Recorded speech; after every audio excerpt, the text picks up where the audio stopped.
Anekdot penambangan negeri Konoha, negeri tercinta yang aneh bin ajaib, adalah sebuah perusahaan penambangan yang telah beroperasi 20 tahunan, yang belakangan ini mulai khawatir akan kegiatan penambangan mereka yang mulai terusik oleh terbentuknya Persatuan Orang Miskin Indonesia, Pormindo, dengan ketua presidiumnya Bapak Aljabo, ST, yang pada prinsipnya mereka menuntut hak-hak konstitusional terhadap kekayaan alam yang terkandung di dalamnya dikuasai oleh negara, dan dipergunakan untuk sebesar-besar kemakmuran rakyat, dan negara harus memberdayakan masyarakat yang lemah dan tidak mampu sesuai dengan martabat kemanusiaan, yang jelas dituliskan dalam Undang-Undang Dasar 45 Pasal 33 dan Pasal 34.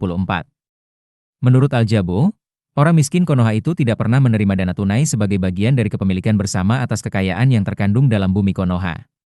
Sebaliknya, hanya dinikmati oleh pengusaha.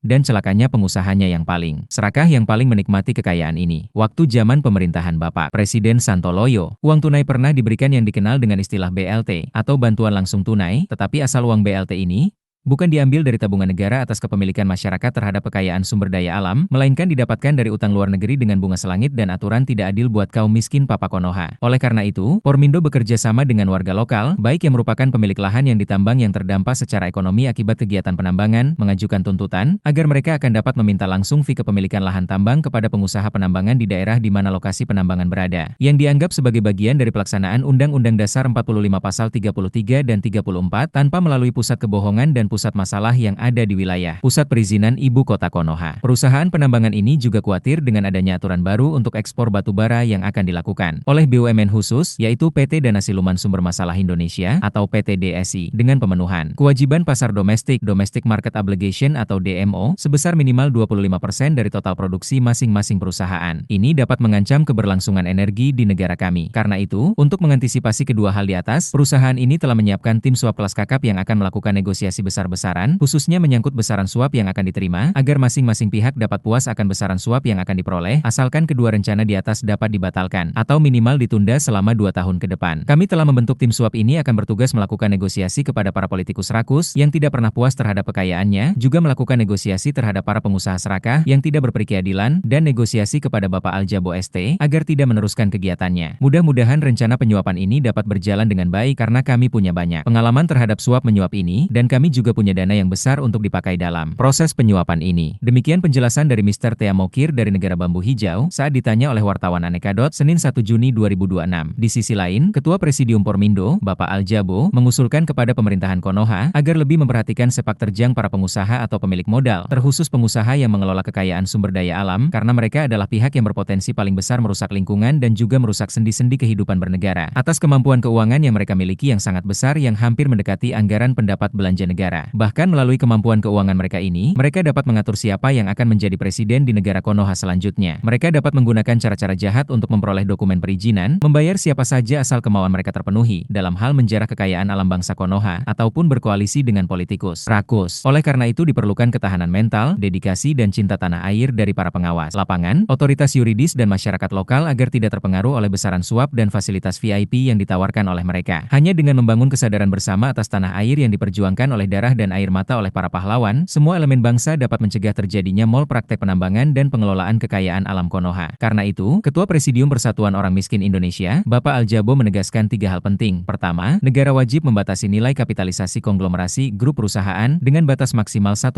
APBN. Untuk perorangan batas maksimal kapitalisasinya adalah 0,01%. Kalau kapitalisasi mereka sudah melebihi 1% APBN untuk konglomerasi dan melebihi 0,01% APBN untuk perorangan, kelebihan itu harus diambil alih oleh negara diperuntukkan untuk kemakmuran orang yang belum makmur, khususnya untuk warga miskin Konoha. Kedua, negara harus membatasi kepemilikan ruang darat dan laut dari kepemilikan konglomerasi. Berapa nilai yang ideal? Silahkan dihitung berdasarkan nilai persentase dari APBN. Poin yang ketiga, negara harus membatasi perluasan perusahaan atas kepemilikan saham kerabat klan tertentu. Untuk satu orang pribadi, cukup mengelola maksimal 3 perusahaan dengan nilai aset maksimal 0,1% APBN. Jika ketiga poin di atas bisa dirumuskan dalam sebuah kebijakan bernegara yang anti ketimpangan sosial, maka kapitalisasi ekspektasi orang kaya makin kaya dan orang miskin makin miskin dapat diatasi. Filosofi yang diambil adalah aset orang kaya dibatasi untuk membantu orang yang masih miskin. Orang kaya hanya bisa dikalahkan oleh negara yang dikelola oleh orang-orang yang menganut falsafah Pancasila yang benar. Selain dari nilai falsafah Pancasila, tidak ada cara lain. Bukti 81 tahun merdeka, kemerdekaan hanya dinikmati oleh segelintir rakyat Indonesia. Kemiskinan, ketidakadilan, ketimpangan sosial, pengrusakan lingkungan, keserakahan, sebagai turunan dari falsafah non-Pancasila terjadi di depan mata kita setiap hari. Demikian poin-poin usulan Ketua Presidium Pormindo Persatuan Orang Miskin Indonesia, Bapak Aljabo, ST untuk negara Konoha, yang kurang lebih hampir mirip dengan negara Indonesia. Negara yang kaya akan sumber daya alam, tetapi rakyatnya masih hidup dalam suasana kemiskinan terstruktur.